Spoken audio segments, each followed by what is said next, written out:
How you guys doing today? It's Anthony Gangi. Welcome to another episode of Tier Talk. Guys, I want to discuss with you real quick the collective punishment of staff and how that kills morale. So this is really for management. I'm going to be reading you a quote from my upcoming book, The Correctional Daily Reader. When this book comes out next year, this quote will be on March 20th. But the title of the quote, again, is The Collective Punishment of Staff Kills Morale.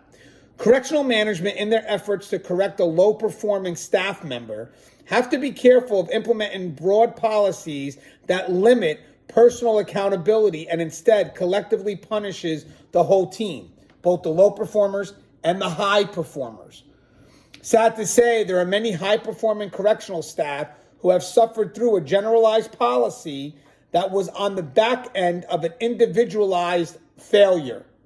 Basically, one low performer makes a bad choice, commits to a bad action, and management becomes overwhelmed with liability that they generalize their response and in their efforts create a policy that seems to punish all staff, including the high performers, for the actions of the one. And that's the collective punishment. These newly created broad policies that usually rise on the back end of a low performer's failure can make things more complex for high performers.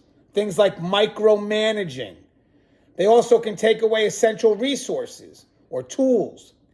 It can also call for a broad yet unnecessary retraining or the announcement of unnecessary meeting that pulls them away from their daily routine. And we're talking about the high performers, pulling the high performers away from their daily routine. In management's effort to address a low performer's failure, they have to be very careful that they don't destroy in the process the culture of a high-performing team. High performers, when swept up in a broad policy that negatively affects how they now see themselves being managed, will become disenfranchised and disengaged in their assigned duties. Basically, management's poor attempt in creating a policy to address accountability and their efforts to alleviate liability is seen as punishment by those not responsible at any level for the failure that is creating the needed change. In short, management's creation of broad or sweeping policies that occur on the back end of an individualized failure may, in essence, eliminate personal accountability and collectively place high performers on the same level as low performers. For a high performer, instead of their work being recognized or appreciated, they find themselves being micromanaged and, in their eyes, punished.